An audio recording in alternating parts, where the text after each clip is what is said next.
We're going to now invite Ashok Sukumaran, who's joining us from Bombay. And as Priyanka also mentioned in the morning, Ashok is a part of CAMP group and studio since 2008. I first heard Ashok speak in public in 2008 when I was at JNU. And it's been just such a privilege to sort of follow the practice of CAMP, even from a distance and on the occasions that we've been able to convene in different sites.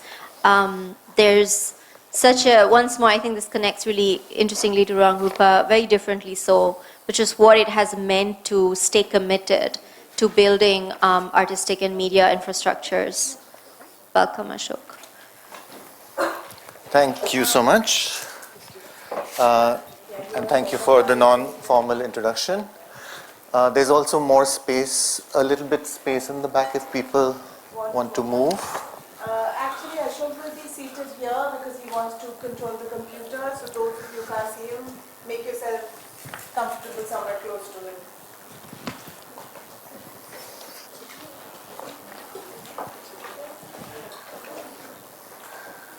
So I'll start with some comments and then go to the...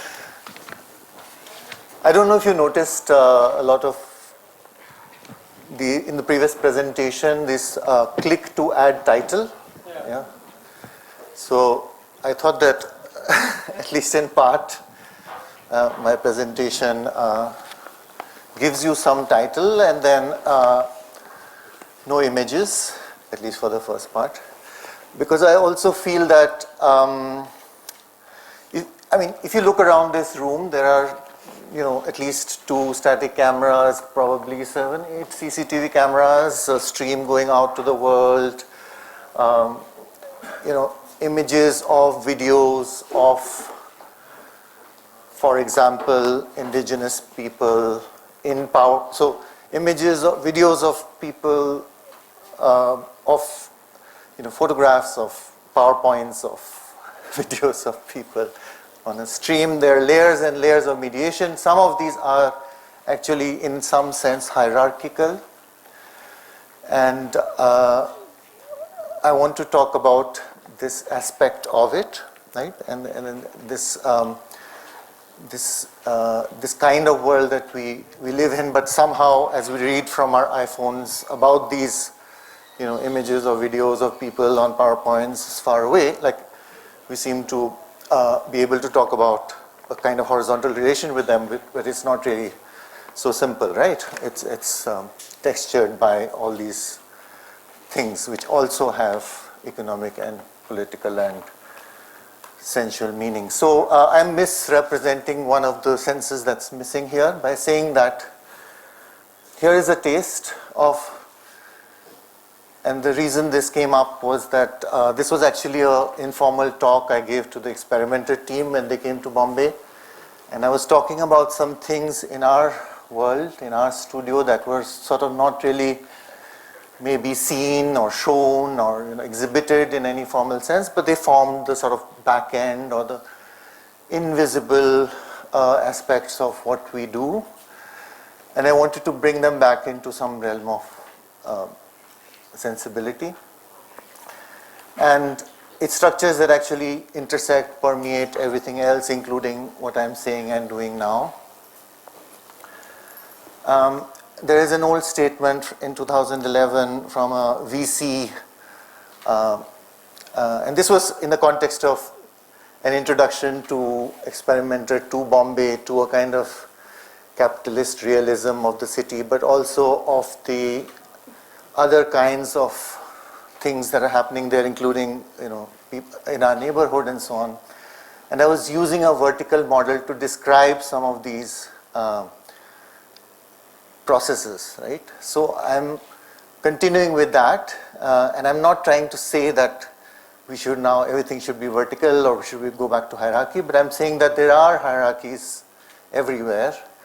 There are dependencies everywhere, and there are other kinds of words that we can talk about, and we should try and explore that. And I'm doing it through a particular, let's say, story about technology.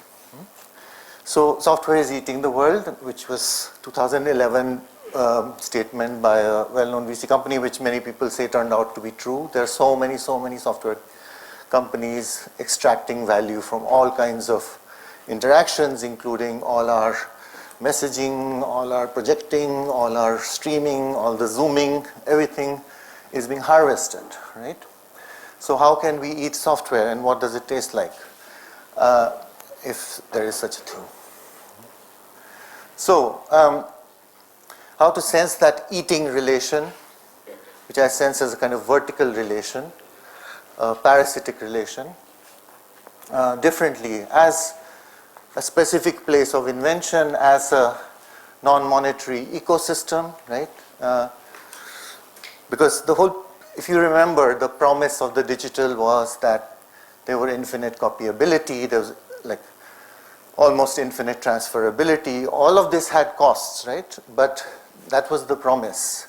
And we shouldn't take it for granted that when we search for a text online and we find a PDF for free, that's not, we shouldn't take that also for granted, right? That involved somebody's risks and somebody's bodily sort of labor and a lot of other things. Right? But it is really centered around this imaginary that it is not a monetary relation, right? It's another kind of thing. As a set of potentials, as support, as infrastructure, for and as art. For art, but also as art. When the old institutions, when the old kinds of support systems, the national government funding, the traditional schools of art, a lot of these are, as in the board game Pandemic, I don't know if any of you played that during the pandemic, they are faded, right?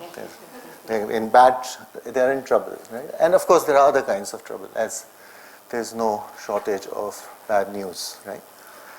But I want to say that, so these technical, digital, I want to introduce this back in the room because I also found it in a way completely missing in the discourse around Documenta this year. We were in Documenta in 2012, and we were probably the only, if I'm not wrong, the only internet project where we worked using Padma, which is a footage archive we run, on a long and quite, in a way, complicated and interesting project around Afghan films, which are still available on Padma. And now, post the Taliban takeover, had a very important sort of story that happened after that. We were accused of stealing national treasures and so on and so on. But this kind of thing only happens when, we were in a particular sort of weird parasitic relationship with that. We had no business being there and so on, right? So, just to say that, and the second year, like in the Documenta context, since we were talking about that, I think in 2017, we were on a TV show, so it was really like old technology. We were streaming to Greek television, one of our films. And I don't remember really any internet projects, right? And also this year. So in a weird way, like this hasn't been part of the discussion around a lot of these major institutional sort of exhibition contexts, even though everything else, I mean, I'm very sympathetic to the Lumbung concept, but I want to today look at it vertically. So the story begins with two sort of canonical examples. They are sort of cartoonish, so forgive me, but one is from the sort of, let's say, the business ontology, or like the kind of abstraction as it works in business theory, let's say, and the other is in media theory, right? So these two are just a lead up to what I'm going to say, right?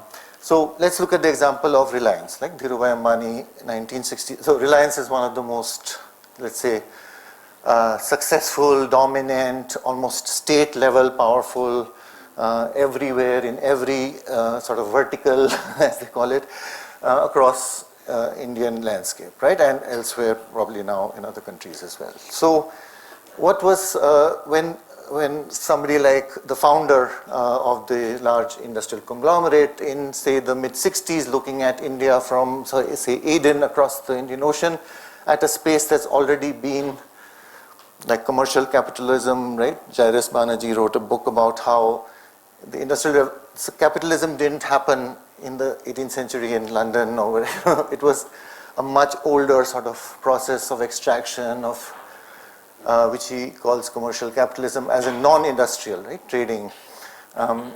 So what happens, and they call it that, it's called backwards integration, right? The Reliance way of dealing with, and it's a very vertical, let's say, concept where you move from this trading world where you're sort of you're taking benefits of difference in costs in different places and so on, to actually industrial capitalism proper, that is making things, right? And in their case, you go sort of up the chain, and in a way my non-PowerPoint is wrong because it's the other way around. Like you go backwards up the chain from textiles to cotton to producing the yarn, right? This is a supply chain risk management issue, okay? To say, okay, the season has changed, so polyester yarn is more durable, etc., etc. But to make polyester, you need to refine petroleum. So, of course, then it ends up in the largest refinery in the world in Jamnagar, right? And then that goes backwards from there into oil and gas exploration in the Indian Ocean, Arabian Sea, etc., etc. So this is a story of, say, one vertical of polyester yarn backwards into oil and gas in the ocean, right? It's this kind of image. And then there are, of course, others, including data, which they now have, and so on, right? It's debatable whether data is the oil of the 21st century or oil is the oil of the 21st century, but that's another matter. So the second example is a media story. This is to do with AI, right, which is a sort of buzzword. But the simple version, and these are all, again, cartoons, that the classic media theory, the McLuhan-esque or whatever media theory, is that every new medium takes the old medium as its content, right? That's the mediation, like the big sucking machine, right? And so in the simplified version, there is a world in which language, the invention of language as a technical form, right, converts worldly experience into stories and conversations, which that can pulled into the new medium of newspapers, telephones, and novels. Right? The content of newspaper and novels are stories and conversations from before. Radio and movies, like, take all the content, like movies are based on novels. Television is made of movies, and literally like people reading the radio news, except like good-looking people, in the beginning.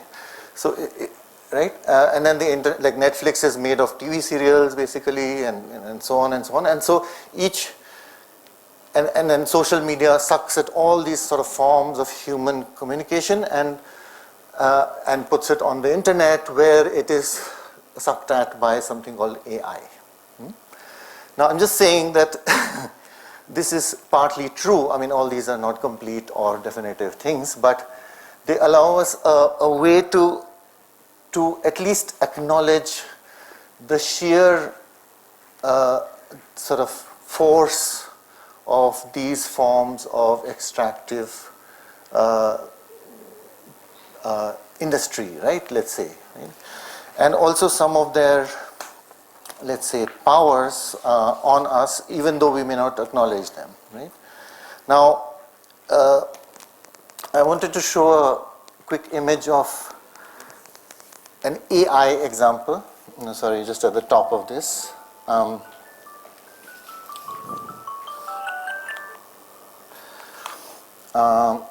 Very quickly, maybe.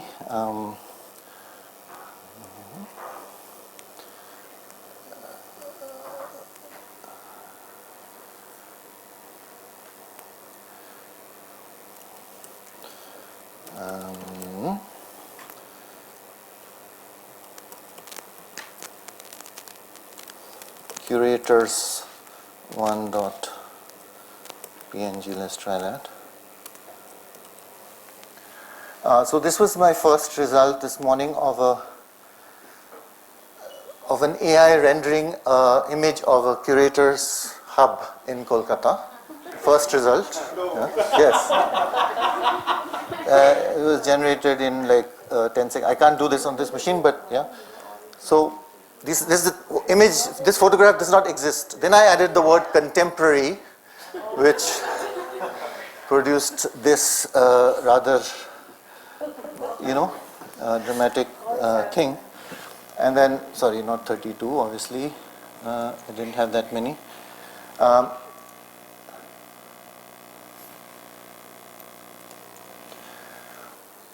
And this one, which is...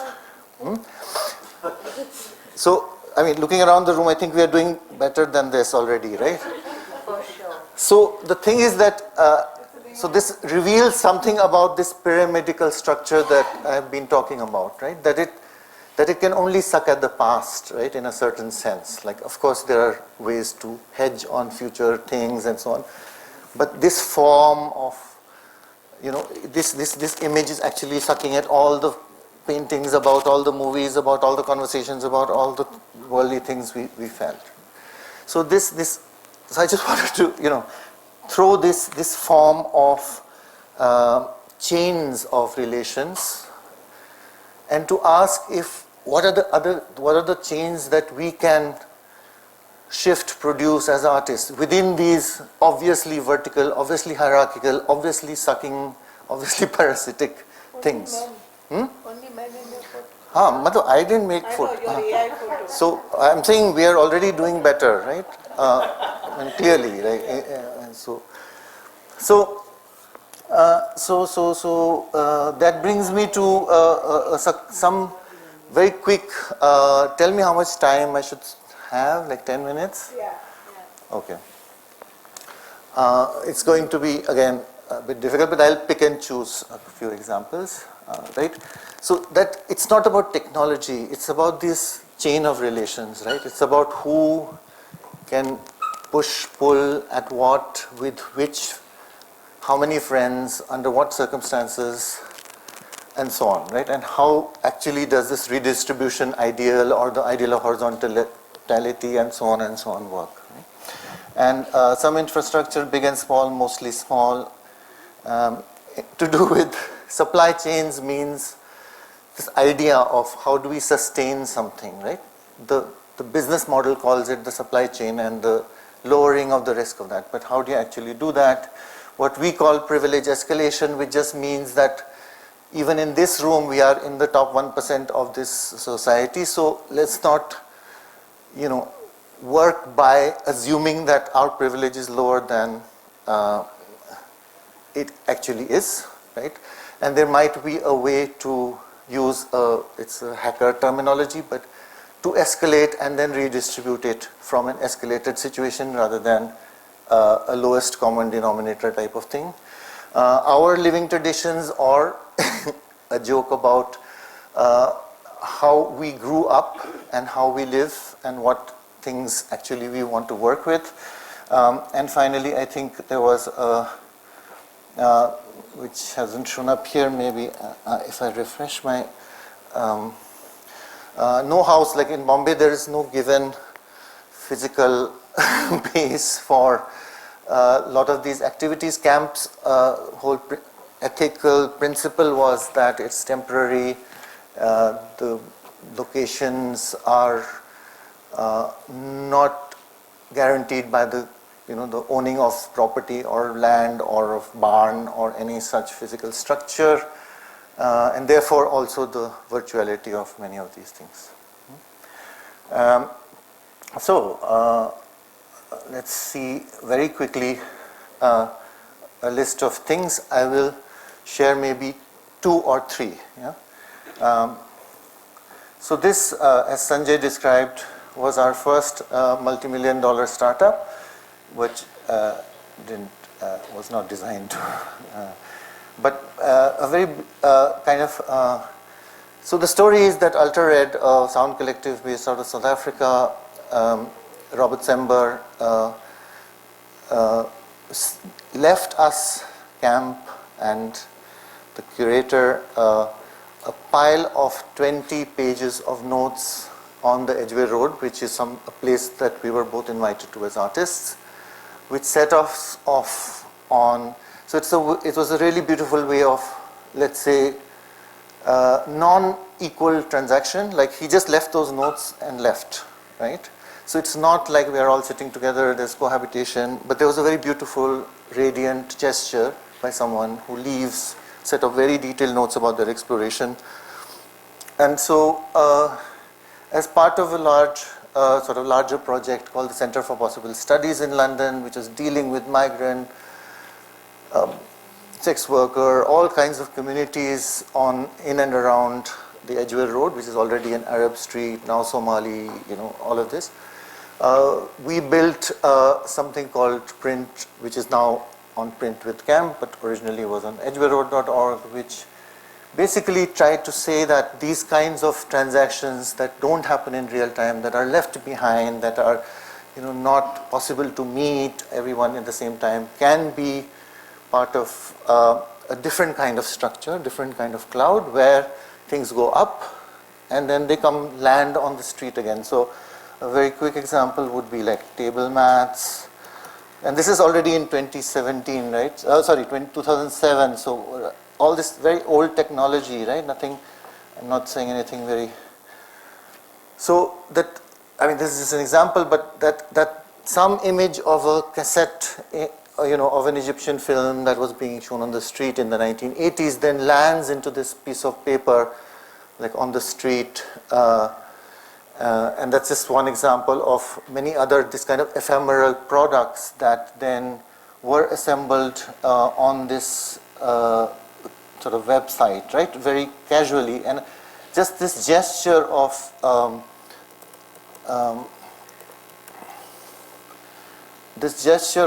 I just want to show you the gesture, which is that you drag an image, like from a study. There are like dozens and dozens of studies that were conducted on the street. So, for example, from cinema, I just drag this thing, and this goes onto the street, right, in the form of a leaflet or whatever, right?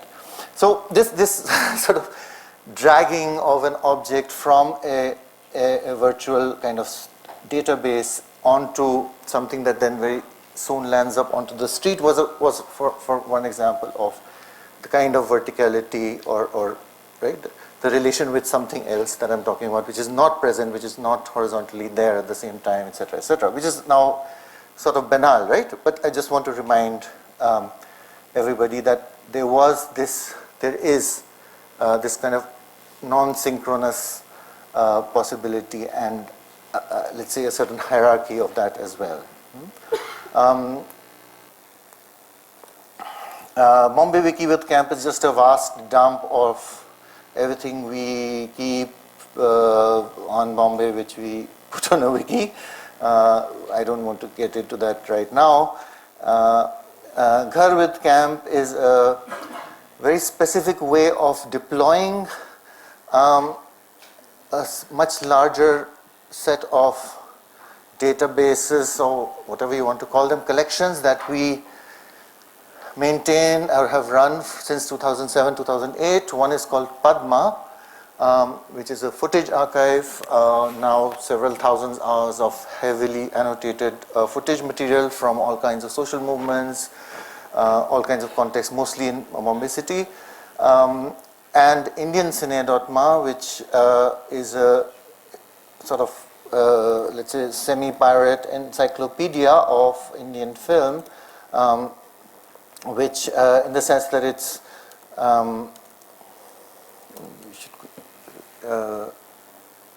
now has about 63,000 films.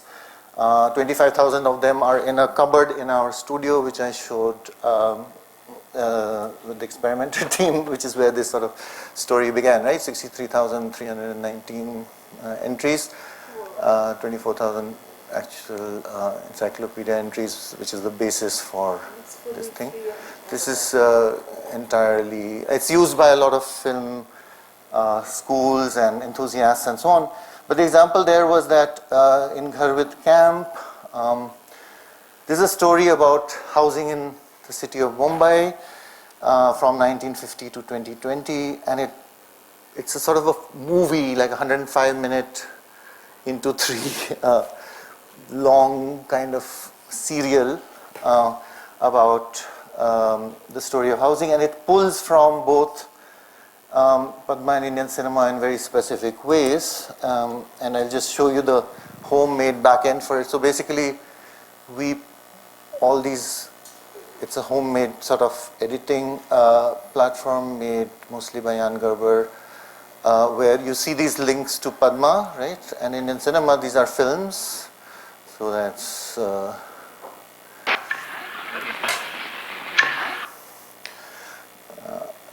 period where the real estate Jane Bhi Do Yaro was being treated as a comedy situation in Bombay. So, just saying that these are sort of these tools, very dense ways of recombining material from Indian Cine.ma, Pad.ma, and Bombay Wiki in new narratives, right? And so on. So I don't know if I have too much time, but all the software that builds some of this stuff is freely available on CodeWithCamp, most of it. And some of our interests sort of land in physical spaces. This one is in Mankhurd, in a colony of displaced people after the cyclone, but also I want to show you this picture, which is a rendering by so digital kind of, by a 14-year-old friend of ours who imagined what the cyclone would have done if it had been worse, right? And another one, he made many of these. So it's kind of a imagination of which almost happened of R&R as an isolation center, but then didn't because they found a better one.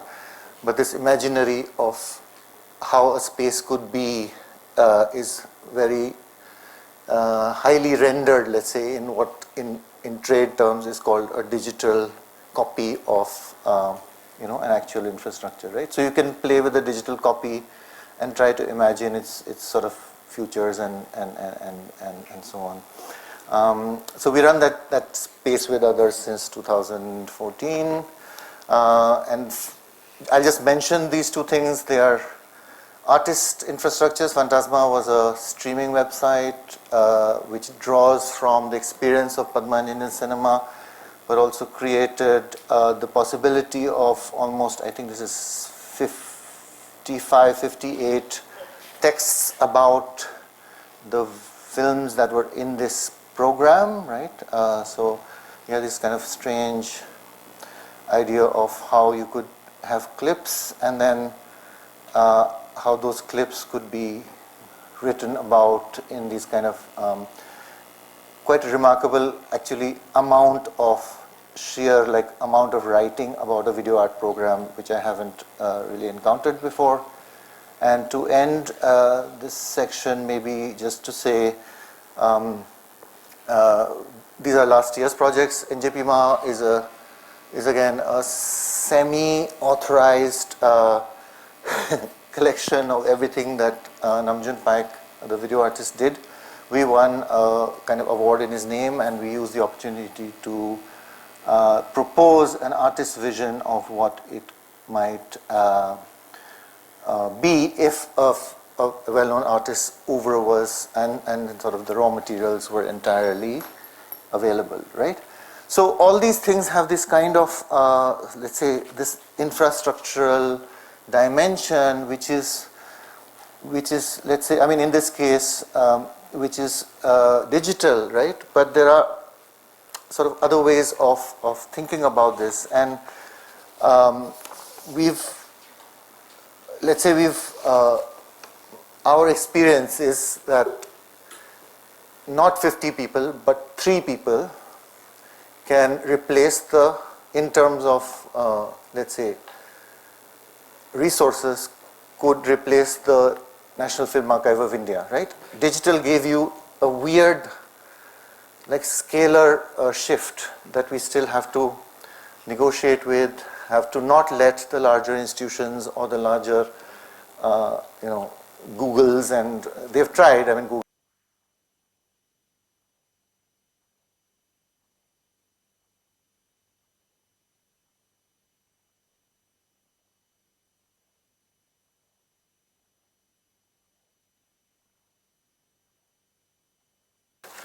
and to keep it open for others. All this is like radically open in that sense.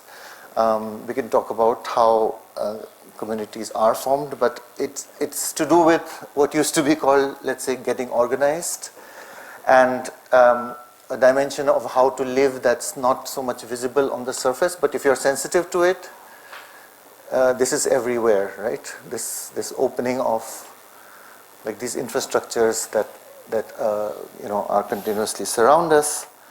And the final thought was the politics of this is more or less to play or be played, right? To archive or be archived was our original quote. That's it. If you have time for one final provocation, I will show you a live stream from our studio, maybe. And then if I, this is a project on, so let me see, sorry.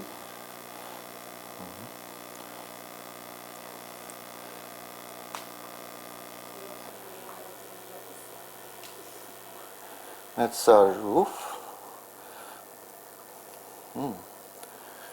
And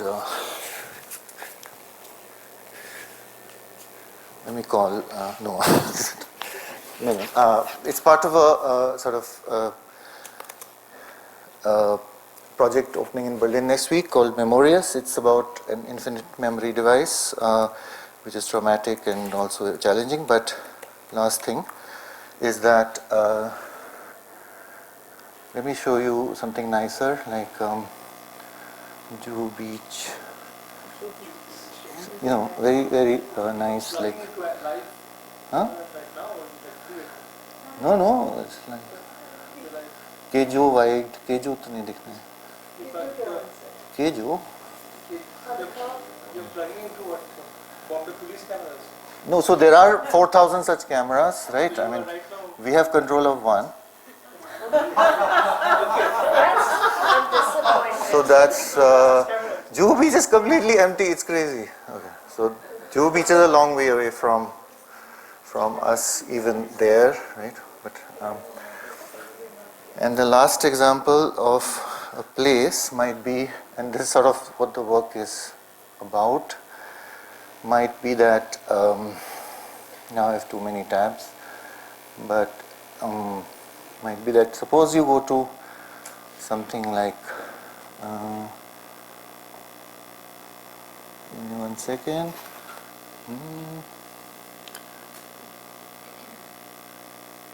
Okay.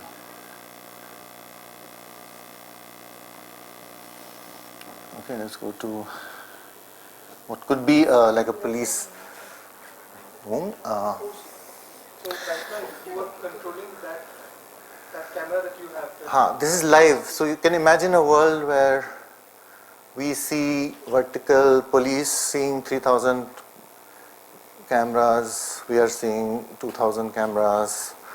Right? I mean, you can imagine a different kind of relation with visibility. It's just a provocation, we can talk about more, but this is live, yes. This is current, like 5 seconds ago or so, right? But I wanted to show you what happens if this is in 5 years ago, right? Same building, and so on. So I'll stop there, but these type of play in this kind of zone is, I think, something that is to be brought back in the absence of the land, state support, for things that are entirely supportless, let's say. This is the beginning maybe of a kind of a way to think about how to support without the traditional forms of support being alive. It produces new kinds of dependence and new kinds of trust issues, and the fact that I am dependent on like somebody in like I'm dependent on Z in camp for certain things, but it's skill based, right? And I'm depending on the whole thing of Indian.ma depends on 3 people, one of whom is in Berlin.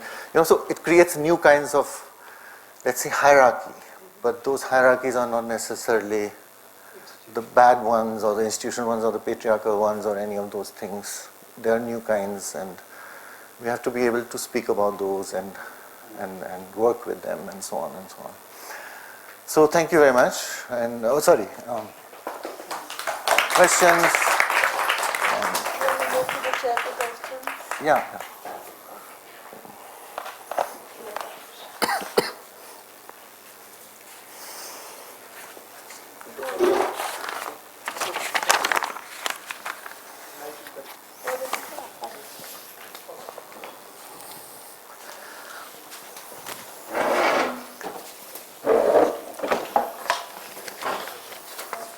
Insert title. Sorry. This also is off. Click to. I didn't say any of my notes, but okay. No, freelance.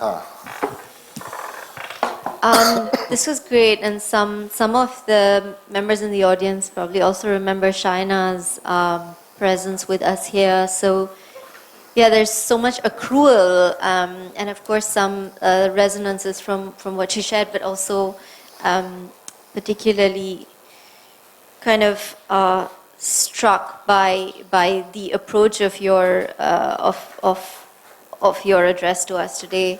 Kind of just going back to that image that you used to kind of strike up this sort of absurd, humorous, but uncanny image of what the Curators Hub could look like as a kind of AI collaboration. With the fact of these new programs like DALI, etc., that sort of are sucking up attention, are getting younger artists to be not just curious, but also perhaps sometimes insecure about what it might mean to work with these kinds of features, and the kind of, even the sort of visual aesthetics is something that's challenged enormously, right, by these kinds of AI languages. So I wonder what you make of that also, and how we might think about that, not only, for sort of from different generational perspectives in a sense, because you talked about it connecting to the past, but maybe not capturing the future. I thought that was something to stay with. But we are thinking about practitioners who are moving into the future rapidly. So, yeah. I'm just trying to pull up the reference that we. Give me 1 second. Yeah. Okay, this is at least sort of classic.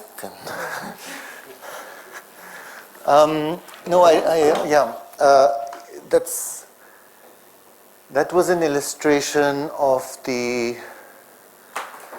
So what I didn't say is that there is, for example, in that case, that is an open source tool.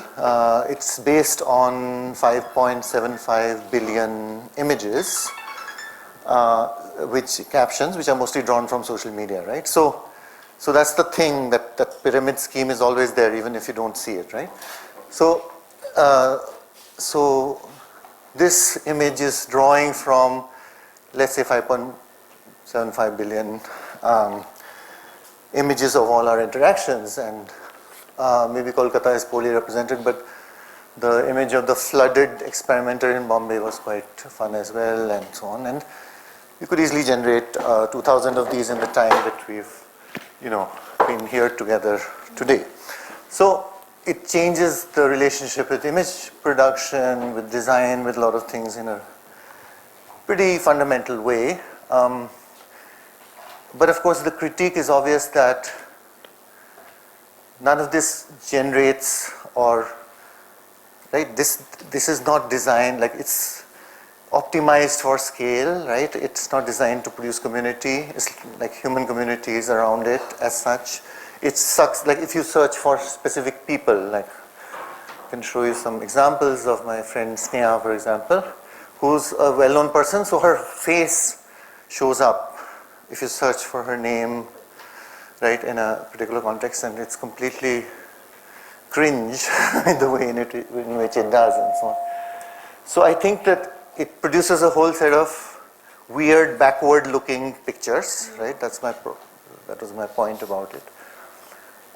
Whereas the whole point was to be able to do something really new, right, and not just sort of granularly remix endlessly and put television stuff into Netflix and so that's the kind of one line maybe position. But then of course lots of people use it to trigger their imaginations, right, which is not linear and which is not backwards looking only.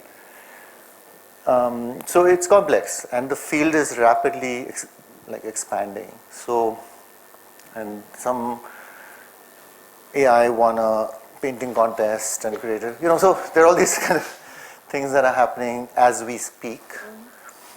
And so a kind of critique of it or kind of deep dive into it is also things that artists will have to do in the next kind of years.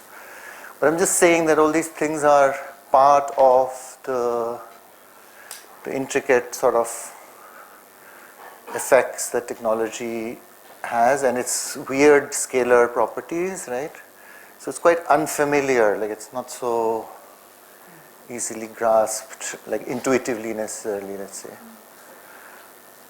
So we have to somehow train ourselves to also see this dimension, right? I'm also all for eating normal food, but I also want to taste like this other dimension or be able to.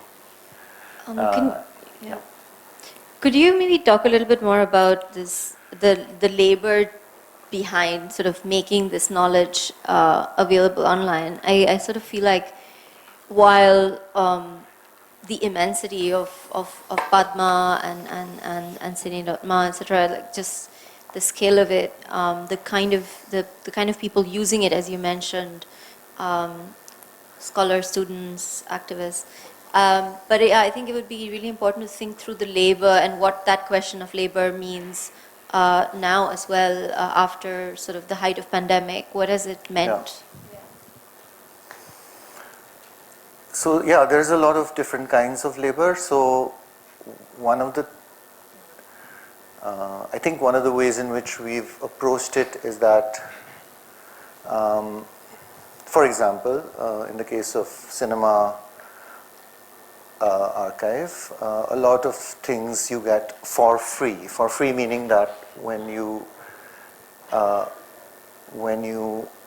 look at a film print or when you go online and you find a copy of it somewhere, sometimes there is the subtitle file that someone has done the labor for, right? Someone unknown to us. Again, that's this kind of relay, passing the ball into the dark kind of.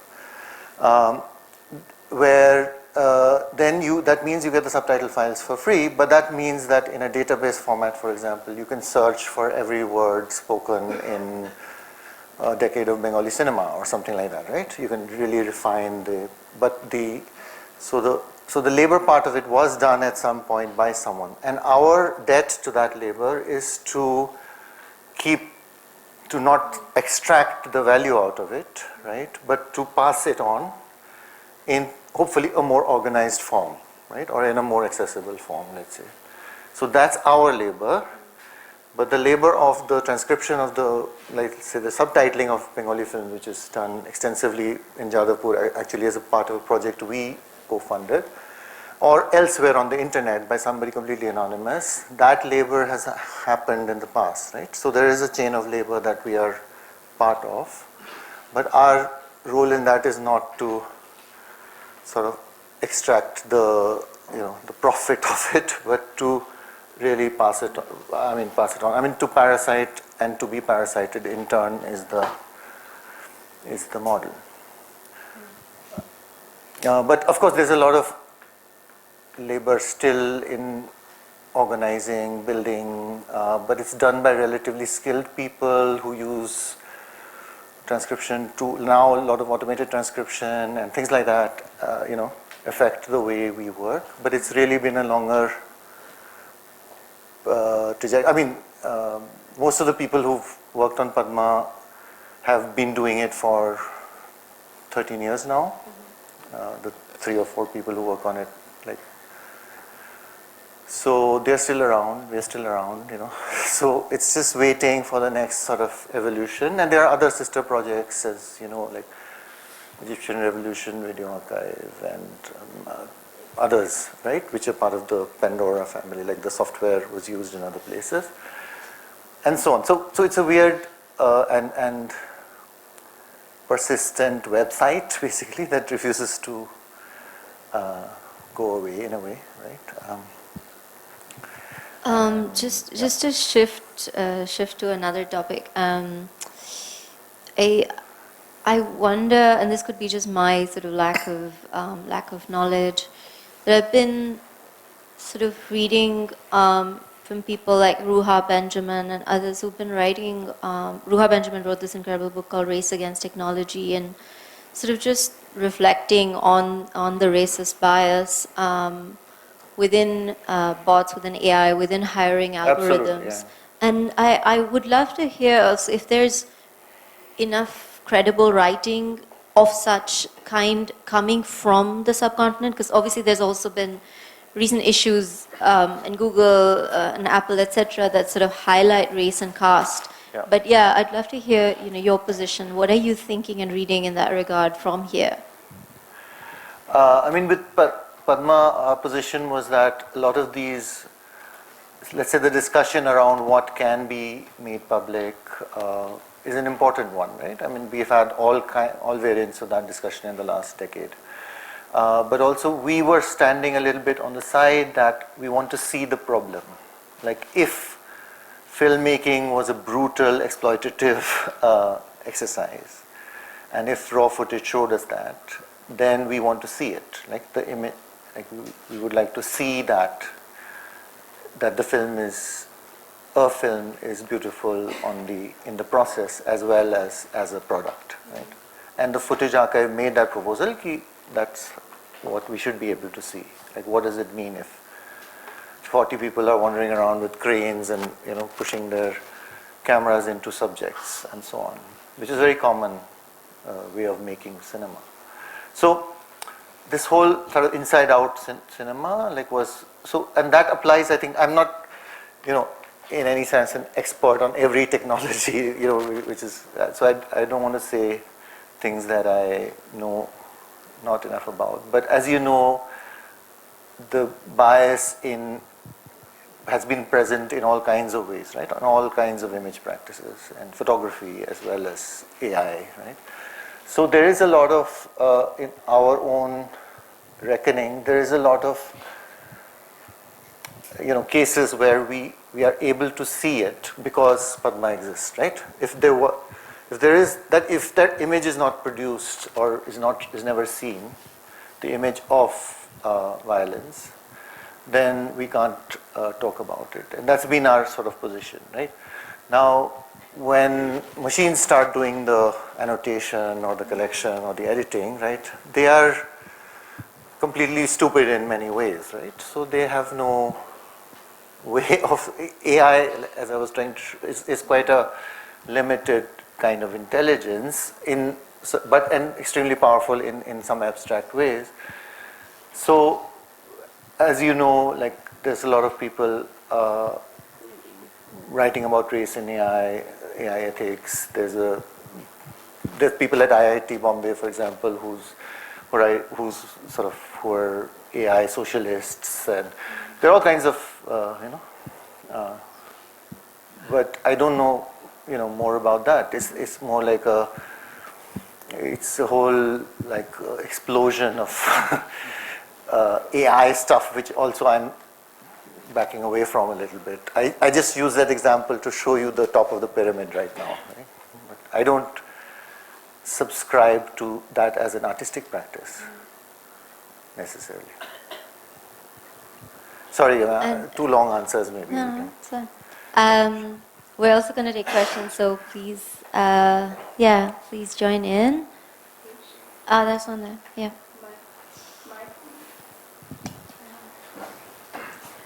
So I actually wanted to ask you a question about one of the works that you all have made called From Gulf to Gulf to Gulf. Yeah. So a lot of, like even in your bio, it talks about energy and surveillance, and a lot of the videos Yeah. is say actual footage of what I'm hoping is kind of trying to reflect the political tensions of trade routes and things like that.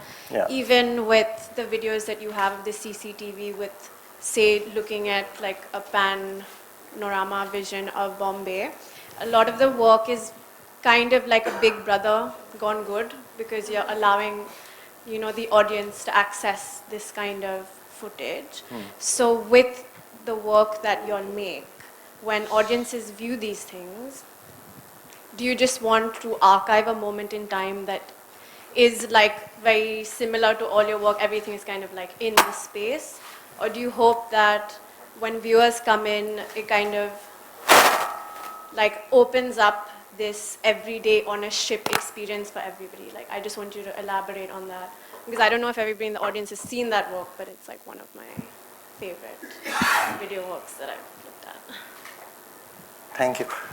I didn't get, could you repeat this, the question part? So, can you like elaborate, like when you're creating things Yeah, like yeah. this, so when you're collaborating, say, with like the sailors, like how do you explain it to them? Why do you want to see that every day to an audience that Yeah, is so far removed from, you know, like No, their life? so that's so the reference is to a film project that sort of was made in 2012 or so, and then it was part of a, and is in a way part of an ongoing interest in specifically the Western Indian coast, but also the other, as the relation with Somalia specifically.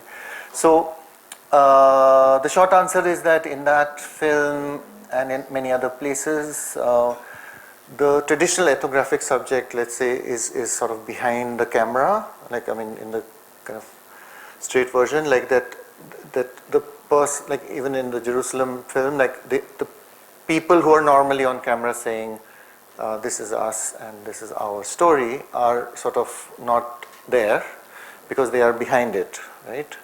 So, and they are doing all kinds of things, like it's going up, it's going down, it's going into the sea, it's going into dolphins, it's coming out.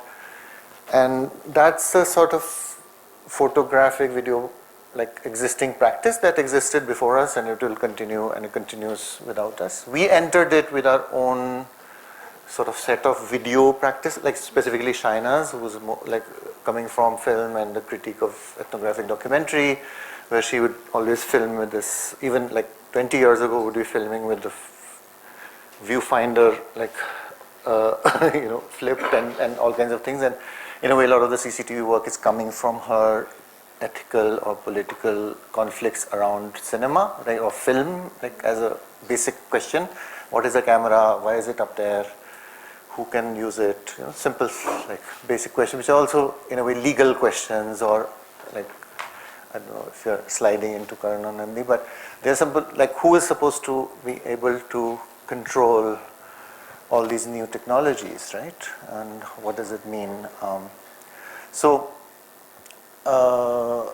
in that sense, for Gulf to Gulf at least, it was a combination of these engagements around modes of filming and musicking, like adding music live on your phone to the clip you just shot and things like that. But you should see it. It's also on IndianCine.com. And I mean, it's a longer discussion about where that came from and Indian Ocean stuff. But, yeah. Any other questions?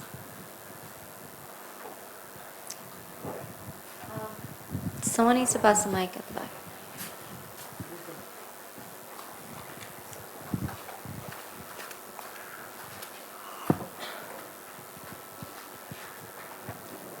Thanks for that. A lot of it is like way above my head, but it was super enlightening. And it also reminded me of this article that I saw that the writer co-wrote with an AI about her sister's passing. Essentially, the writer couldn't come to terms with grief and they co-write it, but the AI was not able to deliver the kind of like complexity of grief that humans can experience. So I think when you said that it's kind of like backward looking, some of the things that it generates, I think it kind of put words to like what a lot of people are trying to figure out. So thanks for that. I had a question about when you said archive or be archived. Do you mean that in a way we are constantly kind of being documented all the time by a, just all like cameras, silent technology? Every device, everything, every interaction, electronic interaction. Yeah. And then is this also your work a way to kind of bring our awareness to, like you said, existing in this different dimension and also maybe exercising some agency there where I don't believe that most of us know how to, or that the fact that we are, like this is happening. It's almost kind of like a silent, it's not even a submission, it's kind of like a sync that's just happened. So is that one of the, because that's what came to mind for me. I was like, okay, this is happening in my life to my body right now. So is it something that I should be aware of and learn how to participate in? I mean, I was just wondering if that was something that you think about. Yeah, I mean, partly yes, that lots of technologies lead to their own forms of surveillance, right? I mean, when you use a phone, it creates a network that can be traced, right? When you use the internet, so there's surveillance baked into many of these things, but partly by design, right? So just the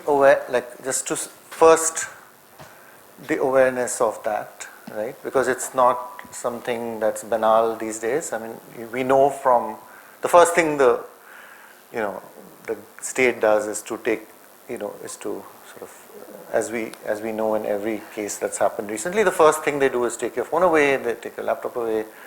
And this is in some weird jurisprudence area which is not really worked out, like what is private, why are my WhatsApp chats on, or whichever chats on the news feed tomorrow, like if I'm a well-known person or things like that. So why is your phone being taken away the minute you get a complaint against you by someone is a question, is a kind of a legal question. But the sort of cultural side of that is it produces or should produce a response, or we should be aware of the conditions in which we are floating, right? It's like a media question, or and we should be brave and playful to the extent that is possible within those conditions in order to imagine a future where those conditions can be improved, or in order to imagine alternative futures, right? We cannot always produce them, but we can imagine,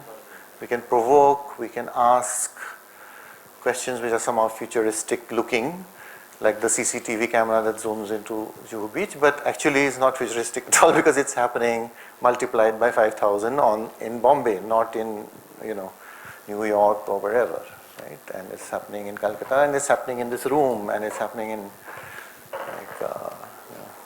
in the hotel you're in, and so on and so on. So it's just this switch in sensibility, I guess, to account for that as well, right?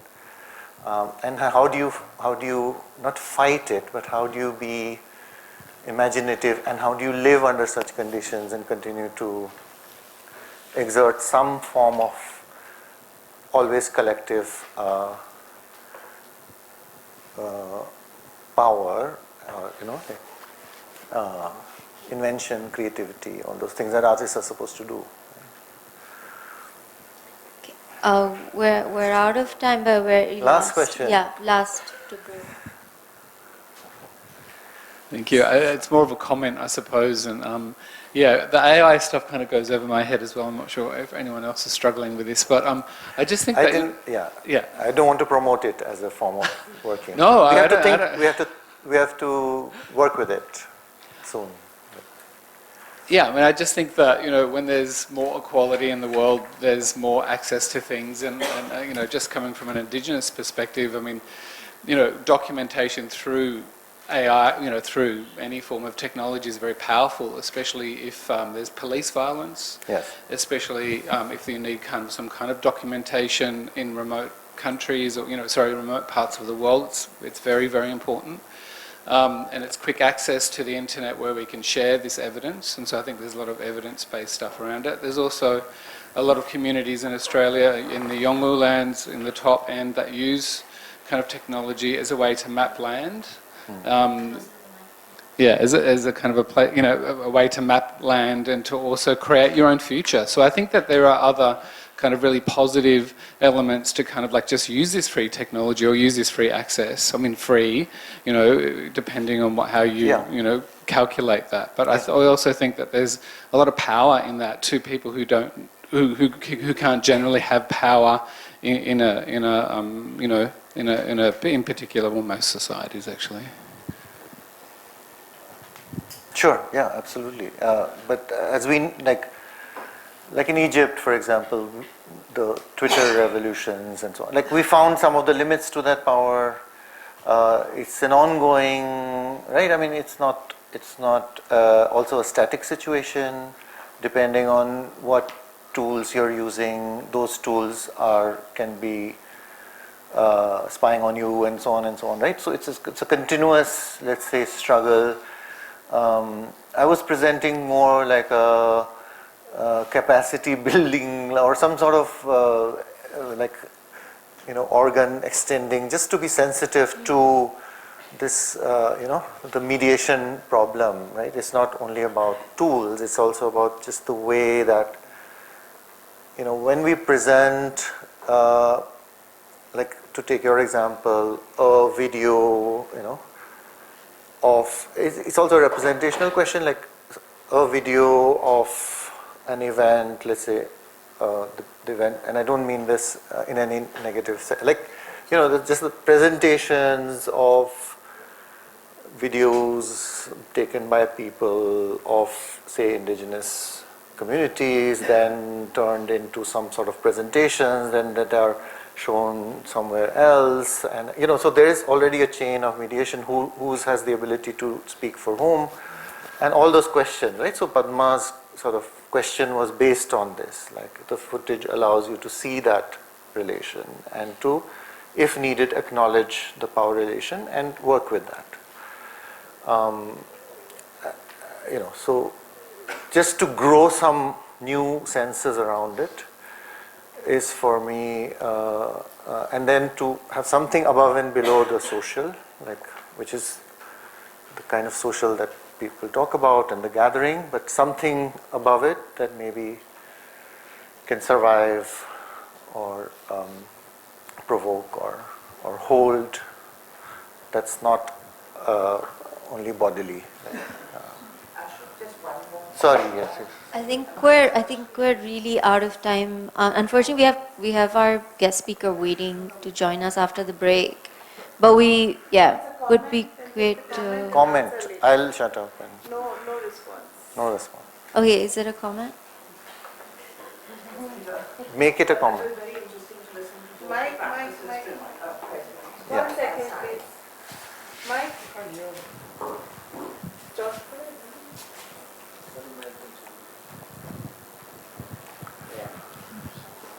I'll try and be brief. It was very interesting actually to listen to both the presentations side by side today, because they were so both responding in certain ways to what's happening in the world, and so I think as contemporary practices they're both very important. The first one for me actually resonated with hospitality and what is happening in the world in terms subliminally addressing all the issues, whether it's climate change or migration or whatever, in this kind of invitation that they had into their practice of extending that hospitality to be sustainable, to be, to share resources, to invite people into your home, and out of that, making art production.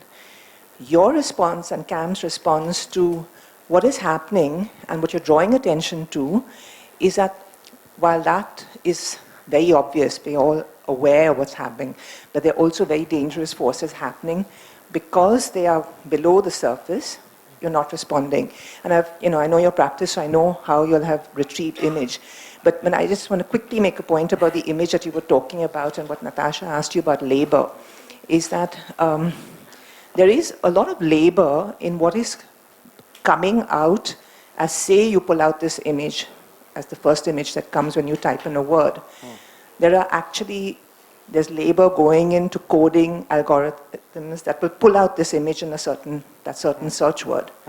There is labor in blocking certain images. Absolutely. And that therefore there's this control about the visual media, which we are now realizing, but haven't.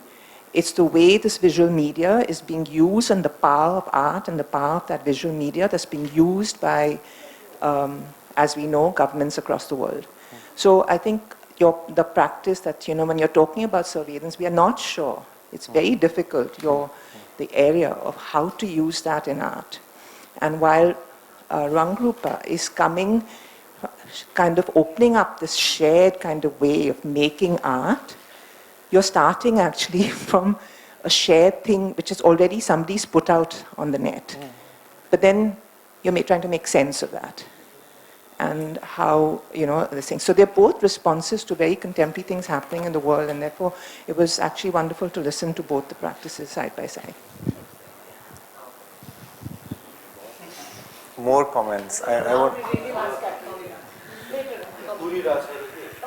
participants are allowed. Thank you for that. I'll save for later. And again, just comments, and we can talk about this later.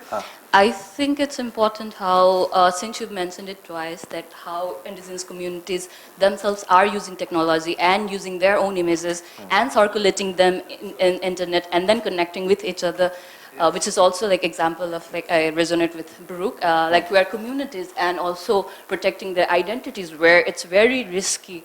So I think very much acknowledging your aspect, and maybe you're more describing about the Padma project, but also it's a bit colonial and hierarchical statement itself to demean indigenous community as incapable of technological intervention, and also assuming a lot of things that how the consent works and what is the things behind the and relationship and kinship behind before it comes to the presentation. Thank you. Yeah, but I didn't mean it as a critique. It's a compliment. Yeah. I meant we should see and discuss those exact things. Okay, we're going to have a small break, a very short break, like 5 minutes.